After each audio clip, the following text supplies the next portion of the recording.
Hey everyone, welcome back to my kitchen. Today I want to show you guys how to make one of my favorite homemade dog food recipes. Just keep in mind that this is a chicken and rice recipe. It's not 100% nutritionally sound for dogs of every life stage. So when you're making homemade dog food, you really want to consult with your veterinarian or a trained canine nutritionist to figure out exactly what nutrients your dog's going to need on a daily basis. This recipe is something that you could supplement with either a commercial diet that's already nutritionally sound, or you can use it in accordance with other homemade dog food recipes, because he's going to get some of the nutrients that he needs from this recipe, and you can pair it with others which will give him the full nutrient guidelines that his body needs to meet every day. So again, it's very important to consult with your veterinarian or consult with a canine nutritionist.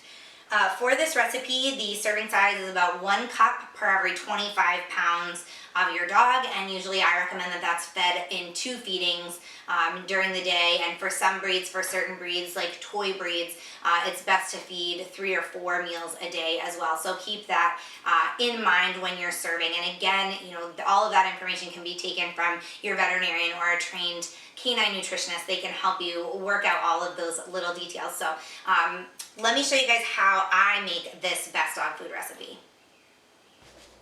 Alright, so as I mentioned, this is a chicken and rice based food, and what I have in this pot here is 2 pounds of chicken that I've just lightly browned up in a frying pan. I use coconut oil to keep it from sticking. You can use anything. Obviously butter is not the best because it's high in fat. Coconut oil is really healthy for dogs, so that's what I use, but you can use anything. So brown your 2 pounds of chicken, add it to a large saucepan. You also want to add 3 cups of water to that.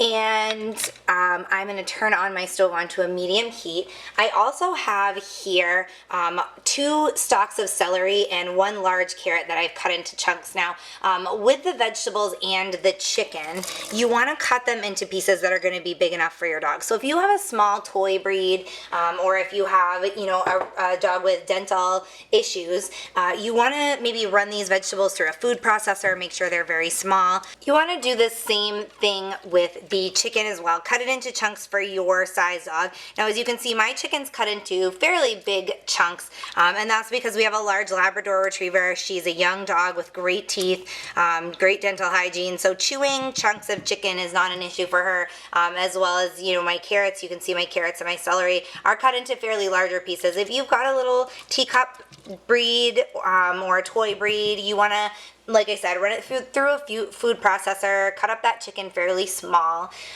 So now we're going to let this boil for about 20 minutes until the vegetables are soft. Okay, so here's my what looks like a delicious chicken stew, and it's been boiling for about 20 minutes. The vegetables are starting to soften. So now I want to add my rice, and I actually have macaroni too. And you can see in this pot, and I cooked this a little while ago, so it's all stuck together, but what I did was in 2 cups of water, I boiled 2 cups of water, and then I added half a cup of brown rice and 1 cup of macaroni. And you can add any type of macaroni that you want.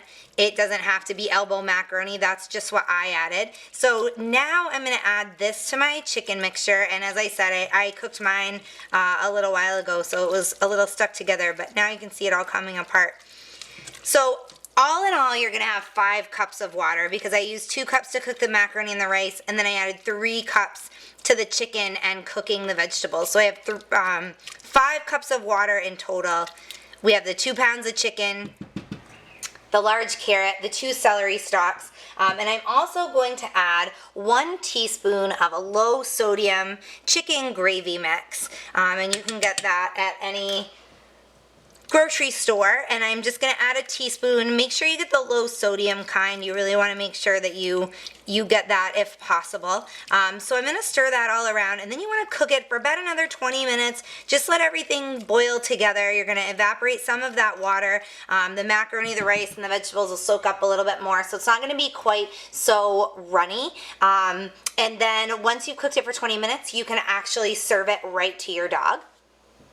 Once the food is completely cooled, you can feed it to your dog immediately. Obviously, he's not going to be able to eat all of this food in one sitting. So, if you want to store it, you can either put it in an airtight container in the refrigerator for up to 3 days, or you can freeze it and that will make it last for about 2 months. Again, you want to store it in an airtight container in the refrigerator. And as I mentioned, this food serving size is about 1 cup per 25 pounds of dog for every day. And you want to make sure that you split that up into multiple meals, and also talk to your veterinarian to make sure that this is going to give your pet the proper nutrition that he needs. Thanks for checking out this video. For more information, jump onto our website, www.topdogtips.com. You can also find all of the latest posts shared on our social media channels. We're on Facebook, Twitter, Google+. Of course, you can also subscribe to our YouTube channel to stay up to date with all of our video guides and product reviews, how-to videos, and all the great videos that we share on Top Dog Tips. Thanks for watching, guys. We'll see you back next time.